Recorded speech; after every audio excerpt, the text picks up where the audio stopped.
Hello friends, मैं Harsh Mishra. Welcome my new YouTube channel Harsh classes study with fun.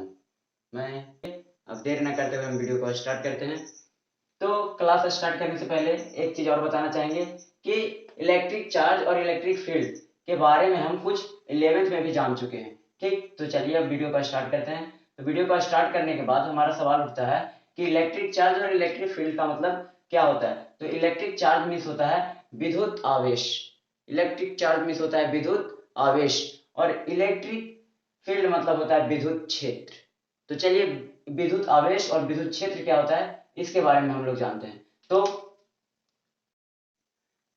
तो चलिए हम लोग को इलेक्ट्रिक चार्ज के बारे में पहले जान लेना जरूरी है। तो इलेक्ट्रिक चार्ज को जानने के लिए हमको इसके ज्ञाता के बारे में भी जानना जरूरी होगा कि कौन ऐसे आदमी थे जिन्होंने इसका नाम इलेक्ट्रिक चार्ज दिया और इनको इसको इलेक्ट्रिक चार्ज बताया। तो उनका नाम, जिन्होंने इसका नाम दिया इलेक्ट्रिक चार्ज, उनका नाम था बेंजामिन फ्रैंकलिन। बेंजामिन फ्रैंकलिन उन्होंने ही इसका नाम इलेक्ट्रिक चार्ज दिया और इसकी खोज की और इसको बताया दुनिया को कि ये इलेक्ट्रिक चार्ज होता है। तो इलेक्ट्रिक चार्ज में हम लोग पढ़ते हैं इलेक्ट्रिक चार्ज का कैसे आखिरकार निर्माण हुआ। चलिए जरा सा उसके बारे में 1 मिनट का डिस्कशन कर लेते हैं। तो इलेक्ट्रिक चार्ज की खोज किया है मिस्टर फ्रैंकलिन जी ने। मिस्टर फ्रैंकलिन जी इस इलेक्ट्रिक चार्ज के विषय पे बहुत दिन से काम कर रहे थे और वे उनके माइंड में एक सुझाव आया कि वे एक दिन पतंग उड़ाने के लिए और तड़ित के बीच पतंग उड़ा रहे थे। मतलब बिजली उजली कड़क रही थी, उनके बीच पतंग उड़ा रहे थे और वो पतंग के जो ऊपरी वाले हिस्सा होता है मांजा जिसको बोलते हैं, और मांजा के पतंग के जो ऊपर लग जाता है, तो वो मांजा में जो था वो मेटल लगाए हुए थे। वो क्या लगाए हुए थे? मेटल। तो आप लोग समझ सकते हैं कि जब एक तड़ित, वो जानते थे कि जो थंडर स्टोन्स होता है उनमें क्या होता है, इलेक्ट्रिसिटी होती है। वो ये जानते थे। ये जानते हुए भी वो क्या किए कि एक मेटल को लगाएं और मेटल को लगाने के बाद वो तड़ित के बीच उड़ाने लगे। तो तड़ित के बीच जब वो काइट को उड़ा रहे थे तभी जब बिजली कड़की तो वो मेटल की ओर अट्रैक्ट हुई। आप जानते हैं कि कोई भी चार्ज होता है अपने पॉजिटिव रहता है तो निगेटिव बुक होता है और निगेटिव रहता है तो पॉजिटिव बुक होता है। तो तड़ित जब हुई तो वो मेटल की ओर अट्रैक्ट हुआ। तड़ित जब हुआ, बिजली जब कड़की तो वो मेटल की ओर अट्रैक्ट हुआ और मेटल की ओर अट्रैक्ट होने पे वो मेटल का मांझा भी रखे हुए थे। वो जो उड़ा रहे थे वो मांझा भी था क्या चीज का? मेटल का। जिसके कारण वो मेटल की ओर आकर्षित हुआ और मेटल के कारण वो जो मांझा था वो उड़ा रहे थे फ्रैंकलिन जी, तो उनको लगा कस के झटका। कस के एकदम 2 बार झटका लगा जिससे उन्हें यह आभास हो गया, मतलब वो बेहोश हो गए थे और जब होश में आए तब उन्होंने इसकी खोज की और इसको बताया कि आखिरकार मैंने ये प्रयोग से देखा है कि इलेक्ट्रिक चार्ज रियल में होता है और वो मेटल की ओर आकर्षित होता है अपने, मतलब वो पॉजिटिव है तो नेगेटिव की ओर और नेगेटिव है तो पॉजिटिव की ओर अट्रैक्ट होता है। ठीक ना? तो चलिए हम जान चुके हैं कि किस तरह से हमने मेटल की ओर आकर्षण एक चार्ज का होता है और किस तरह से फ्रैंकलिन जी ने इसका खोज किया, इसके बारे में हम जान चुके हैं। अब चलिए वीडियो को आगे करते हैं और हम आगे पहुंचते हैं, क्लास को आगे करते हैं। तो अगला हमारा सवाल आता है कि व्हाट इज इलेक्ट्रिक चार्ज। हमारा चार्ज से यहाँ स्टार्टिंग है और चार्ज हम लोग स्टार्ट कर रहे हैं। क्या है? Electric charge. तो बोलेंगे the internal property of a particle which shows some effects around itself is called क्या? Electric charge. अब देखिए इसको क्या कहेंगे, जो बिहार बोर्ड के स्टूडेंट है वो खास के समझिएगा क्योंकि सीबीएसई बोर्ड के स्टूडेंट तो इतना पे समझ गए होंगे। मेरे को पूरा विश्वास है क्योंकि इससे शॉर्ट डिफिनेशन और इससे आसान डिफिनेशन आपको देखने को कहीं नहीं मिलेगा। देखिए the internal part of property of a particle which shows some effects around itself, मतलब कोई भी पार्टिकल जिसके चारों ओर एक इफेक्ट होता है उसको हम लोग क्या कहते हैं? इलेक्ट्रिक चार्ज कहते हैं। उसको हम लोग क्या कहते हैं? Electric charge. लेकिन वो अपना गुण तब प्रदर्शित करता है, वो अपने गुण को तब दिखाता है जब वो उसके विरोध में, मतलब उसके एरिया में कोई आ जाए दूसरा पार्टिकल। कोई कौन आ जाए? कोई दूसरा पार्टिकल आ जाए, तब वो अपने एरिया को क्या करता है, अपने गुण को क्या होता है, प्रदर्शित करने लगता है। ठीक है? जैसे में देख लेते हैं, ये हमारा एक चार्ज है। ये क्या है? हमारा एक चार्ज है। अब इसके अंदर मान लीजिए कि प्लस चार्ज है या फिर माइनस चार्ज है। ठीक ना? अब इसके अगल बगल एक एरिया अराउंड हुआ है। वो एरिया के अंदर अगर कोई पार्टिकल आएगा तो ये अपना रूप दिखा देगा कि ये प्लस का है। ऐसे इसको पता नहीं है ना, ये ही जानता है कि प्लस का है कि माइनस का है, ना हम ही जानते हैं कि ना ये प्लस का है ना माइनस का है। अगर हम यहाँ पे प्लस को लाते हैं, अगर हम यहाँ पे दूसरा चार्ज प्लस लेके आते हैं, तो प्लस से अगर ये अट्रैक्ट होता है, अगर ये अट्रैक्ट होता है, तब हमको पता चल जाएगा कि ये क्या है, तो नेगेटिव चार्ज है। और अगर ये क्या होता है, रिपल्सन करता है, रिपल्सन करता है, तब हमको क्या पता चल जाएगा, तब हमको ये पता चल जाएगा कि ये क्या है, प्लस है, और ये वाला भी है तो प्लस ही है, क्योंकि प्लस प्लस और माइनस माइनस आपस में रिपल्सन करते हैं, और प्लस माइनस और माइनस प्लस से एक दूसरे को क्या करते हैं, अट्रैक्ट करते हैं, ठीक ना। तो हमको लगता है कि आप लोग इस टॉपिक को बढ़िया से समझे होंगे और ये भी समझ गए होंगे कि चार्ज क्या होता है। तो चार्ज वह पार्टिकल है, वह मैटर है जिसको अराउंड क्या एक क्या होता है, एक स्पेस होता है, उस स्पेस को ये कवर किए होता है, और जब इसके स्पेस में इसके इलेक्ट्रिक फील्ड्स अभी तो नहीं पढ़ना है आप लोग के, मतलब इसके स्पेस को पढ़िए आप। स्पेस में जब कोई अलग चीज आ जाता है, अलग चीज बोलने पर क्या, चार्ज, अगर कोई अलग चार्ज आता है तो ये अपना गुण प्रदर्शित कर लेता है, इसी को हम लोग क्या कहते हैं, इलेक्ट्रिक चार्ज कहते हैं। तो यू लोग आगे आते हैं, और इलेक्ट्रिक चार्ज के अगर ये एक पार्टिकल है, तो इस पार्टिकल, अगर ये पार्टिकल है तो ये मैटर तो जरूर होगा, और जब ये मैटर है, मैटर बोले तो पदार्थ है, तो पदार्थ के अंदर तो आप जानबे करते हैं कि मास होता है, द्रव्यमास होता है क्या, और मास महीने बोले तो द्रव्यमान होता है, और उसमें आयतन होती है, ठीक ना, और उसको एरिया कवर करने की क्षमता होती है। तो चलिए, आखिरकार इसमें तो मास को होना तो जरूरी है ना, मास तो रहना चाहिए, और ये खासकर एरिया तो कवर करवे करता है, हमको तो पता चल गया कि ये क्या करता है, एरिया तो कवर कर लेता है, और इसके अंदर आयतन भी होता है, ये तो हमारा पता चल गया। लेकिन अब इसके अंदर मास है या नहीं है, ये हम लोग के कैसे पता चलेगा, तो ये देखिए हम लोग को कैसे पता चलेगा इसके अंदर मास है कि नहीं है। तो जैसा हम लोग जानते हैं कि चार्ज है तो 3 मूलभूत चार्ज कितना है, 3 वैसे मास चार्ज मूल रूप से 3 प्रकार के होते हैं, कौन कौन, तो कौन कौन होते हैं, न्यूट्रॉन, प्रोटॉन और क्या, न्यूट्रॉन, प्रोटॉन और इलेक्ट्रॉन। तो हम लोग जान लेते हैं सबसे पहले mass of electron equal to 9.1 into 10 के पावर 9.1 इंटू 10 के पावर -31। तो ये है हमारा क्या, मास ऑफ इलेक्ट्रॉन। अब सवाल रहा मास ऑफ प्रोटॉन, मास, तो मास ऑफ प्रोटॉन है हमारा कितना, 1.672 इंटू 10 के पावर 27, ये हमारा है mass of proton. Mass of proton हमारा कितना है, तो इतना। अब इसके बाद हमारा है mass of neutron, mass of neutron, तो मास ऑफ न्यूट्रॉन भी सेम प्रोटॉन के जैसा ही है। तो mass of neutron, mass of proton, mass of electron आप लोग के क्लियर हो गया। और यही 3 कण है चार्ज के यही 3 कण है, इससे ज्यादा कोई हो ही नहीं सकता है जिसके अंदर चार्ज प्रेजेंट हो। या तो कोई वायर है उसके अंदर इलेक्ट्रॉन होगा, या कोई पदार्थ है जिसके अंदर प्रोटॉन होगा, या कुछ ऐसे ही पदार्थ है जिनको में न्यूट्रॉन भी रहता है, ठीक ना। मतलब न्यूट्रॉन, तो अब हम लोग जानते हैं कि जब हम लोग जानते हैं कि ऐसा यूनिट जब इसका होता है कूलाम, चार्ज का ऐसा यूनिट होता है कूलाम, तो 1 इलेक्ट्रॉन बराबर कितना कूलाम होता है, तो 1 इलेक्ट्रॉन बराबर होता है 1.6 इंटू 10 के पावर -19 कूलाम होता है, ठीक ना। तो अब हम लोग जानते हैं किस चीज के बारे में, तो चार्ज अट्रैक्शन और रिपल्सन के बारे में। अब आगे जानते हैं, तो चार्ज को जानते हैं कि डिनोट किस चीज से किया जाता है, चार्ज को डिनोट किस चीज से किया जाता है, तो charge is denoted by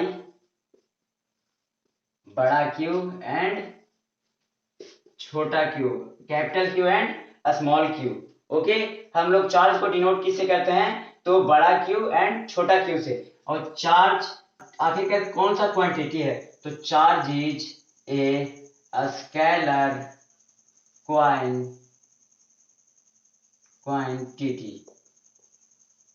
okay, charge is an scalar quantity. इसके बाद है हमारा कौन सा, इसके बाद है हमारा कि आखिरकार चार्ज कितने टाइप के होते हैं, चार्ज के टाइप कितना होता है, ठीक ना। तो चार्ज के type, how many type of charge, तो there are 2 type of charge, name them, positive charge, negative charge. अब हम लोग जानते हैं what is positive charge. Positive charge कौन है भाई, तो पॉजिटिव चार्ज जिसमें प्लस हो, जिसमें प्रोटॉन प्रेजेंट हो ज्यादा, उसको हम लोग बोलेंगे पॉजिटिव चार्ज। और नेगेटिव चार्ज कौन सा है? तो जिसमें बोले तो इलेक्ट्रॉन प्रेजेंट हो ज्यादा। कौन प्रेजेंट हो? इलेक्ट्रॉन प्रेजेंट अगर ज्यादा रहेगा तो वो क्या होगा? नेगेटिव। वो क्या हो जाएगा? Negative charge. जैसे मैं इसका एग्जांपल आप लोग गांव देहात में भी ले सकते हैं। गांव देहात के भी लोग बोले तो विलेजर्स लोग, बहुत मैं उनकी बहुत रिस्पेक्ट करता हूँ भाई। तो पॉजिटिव चार्ज जो है, सो पॉजिटिव चार्ज का ज्ञान उन लोग भी बहुत बढ़िया से रखे हुए होते हैं। जैसे में हम और आपने खासकर माता पिता के जमाने में सुने होंगे कि कॉल्ड वायर और हॉट वायर, कॉल्ड वायर और हॉट वायर। कॉल्ड वायर किसको बोलते हैं? तो पॉजिटिव चार्ज को बोलते हैं कॉल्ड वायर। कॉल्ड वायर होता है हमारा पॉजिटिव चार्ज, और हॉट वायर हमारा कौन होता है? हॉट वायर होता है हमारा नेगेटिव चार्ज। नेगेटिव चार्ज होता है हमारा हॉट वायर, और कोल्ड वायर होता है हमारा पॉजिटिव चार्ज। तो कोल्ड वायर और हॉट वायर के बारे में भी जान चुके हैं कि कोल्ड वायर गर्म तार, और हॉट कोल्ड वायर ठंडा तार, और हॉट वायर गर्म तार होता है, ठीक ना। तो हम ये भी जान चुके हैं कि हॉट वायर और कोल्ड वायर क्या होता है, और नेगेटिव और पॉजिटिव चार्ज को भी जान चुके हैं। तो अब सवाल आता है कि आखिरकार एक प्रोटॉन और न्यूट्रॉन का हम लोग पता कैसे लगाएंगे, हम लोग कैसे निकाल पाएंगे उसको, मास में कैसे निकाल पाएंगे, ठीक ना। तो मास में निकालने का सबसे आसान फंडा क्या है कि Q इक्वल टू, Q बोले तो हम क्या कह रहे हैं यहाँ पे? Q लिखने का मतलब हमारा हुआ charge, charge equal to N multiply by E, N multiply by E। क्योंकि N है हमारा जो यहाँ पे, Q है, तो Q का मीन्स यहाँ पे क्या हो गया? Q means charge, Q means क्या हो गया? चार्ज। अब उसके बाद हो गया N, N मीन्स हो गया नंबर, और E मीन्स इलेक्ट्रॉन, इलेक्ट्रॉन, ठीक ना। तो हम लोग नंबर ऑफ इलेक्ट्रॉन को मल्टीप्लाई करेंगे तो हमारा क्या आ जाएगा? चार्ज आ जाएगा। अब आप लोग जानबे करते हैं मास ऑफ इलेक्ट्रॉन कितना है। तो आइए हम लोग जान लेते हैं कि आखिरकार कौन कौन सी चीज क्या होता है। तो एग्जांपल लेके देखते हैं। आपने कभी देखा है कि एक कागज के टुकड़ा को लीजिए, और कागज के टुकड़ा को लेने के बाद आप एक कंघा को लीजिए, कंघी, वो कैसा कंघी लेना है आपको? जिससे हमारे आजकल के औरतें लोग हैं जो पूरा कस कस के बाल को झाड़ती हैं, पूरा झाड़ती हैं, और झाड़ने के बाद उसके अंदर बेचारा क्या प्रोटोनित रहता है, मतलब वो पॉजिटिव रहता है, लेकिन उसको झाड़ने के बाद माइनस से मतलब इतना कस कस के बाल को झाड़ती है ना कि झाड़ते झाड़ते क्या होता है कि उसमें माइनस चार्ज खुद ब खुद हो जाता है। मतलब वो इतना हॉट होता है उनका बाल कि उनमें माइनस चार्ज अपने आप हो जाता है, ठीक ना। आप लोग भी बच के रहेगा, आप लोग भी माइनस चार्ज ना हो जाए, ठीक ना। तो वो कंघा जब इस्तेमाल करते हैं तो उस कंघा में माइनस चार्ज खुद ब खुद आ जाता है। जब उसका केस से वो होकर के गुजरता है तो वो इतना हॉट हो जाता है कि उसके अंदर माइनस चार्ज खुद ब खुद आ जाता है, ठीक ना। तो माइनस चार्ज जब आ जाता है उसके अंदर, तो वो जब एक कागज के टुकड़ा के पास जाता है, और कागज का टुकड़ा मेरा रहता है बेचारा पलस, कागज का टुकड़ा क्या रहता है हमारा?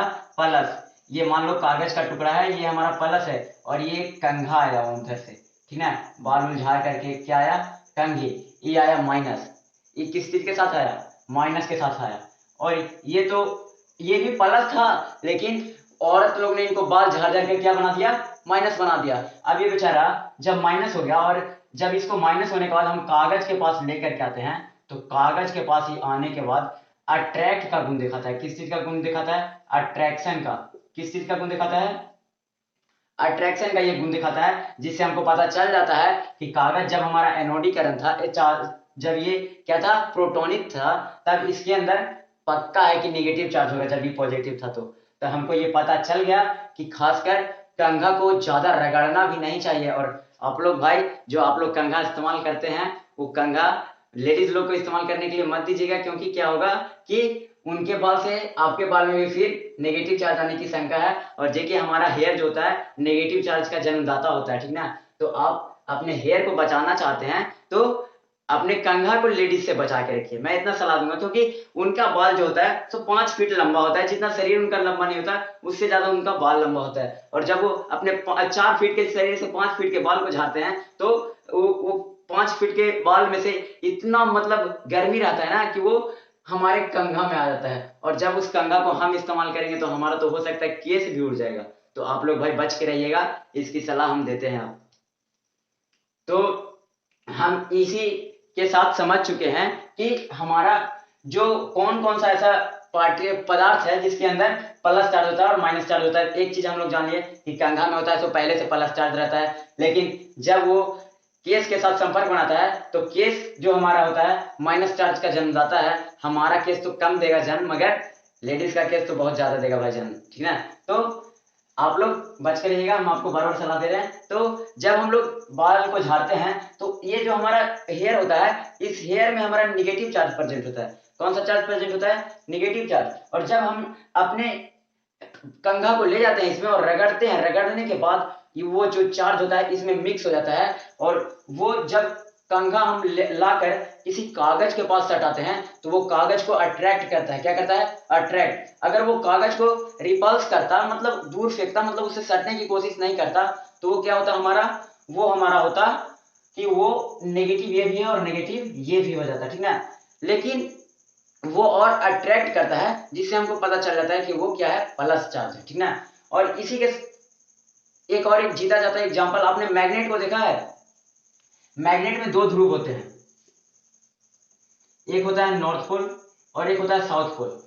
आप लोग जब नॉर्थ पोल और साउथ पोल को मिलाएंगे तो वो मिल जाएगा नॉर्थ पोल। और एक होता है गोल चुंबक होता है, उसके अंदर भी इस साइड होता है नॉर्थ पोल और इस साइड होता है साउथ पोल, और इस साइड इसके अंदर नॉर्थ पोल, इसके अंदर भी होता है, और साउथ पोल, नॉर्थ पोल और साउथ पोल, ठीक ना। तो जब हम लोग नॉर्थ पोल और नॉर्थ पोल को मिलाएंगे तब ये भी क्या होगा? रिपल्स करेगा। क्या करेगा? रिपल्स करेगा, जब हम लोग नॉर्थ पोल और नॉर्थ पोल को मिलाएंगे, ठीक ना। और जब हम लोग नॉर्थ पोल और साउथ पोल को मिलाएंगे तब ये क्या होगा? अट्रैक्ट होगा। क्या होगा? अट्रैक्ट। लेकिन ये जब एक ध्रुव, दोनों एक ही ध्रुव से मिल रहा था तब ये क्या हो रहा था? तब ये हो रहा था रिपल्स हो रहा था, ठीक ना। लेकिन जब दो अलग अलग मिल जाते हैं तब ये क्या होते हैं? अट्रैक्ट हो जाते हैं। इसका जीता जाता एग्जाम्पल हम लोग दे सकते हैं अभी बहुत सारा, जैसे मैग्नेट के रूप में हमने दिया, और भी बहुत सारा एग्जाम्पल जो आप लोग खुद से जानते हैं उसको आप लोग पढ़ करके आइएगा और समझ के आइएगा, ठीक ना। नेक्स्ट वीडियो में हम मिलेंगे। इसी के साथ वीडियो को अंत करते हैं। और अगर आपको हमारा क्लास पसंद आता है और हमारे क्लास में पढ़ने में मजा आता है तो मेरे चैनल को सब्सक्राइब कीजिए और बेल आइकन को दबा दीजिए, क्योंकि मेरे चैनल का जो भी वीडियो अपलोड हो वो सबसे पहले आपके पास पहुंचे। चलिए ठीक है, बाय।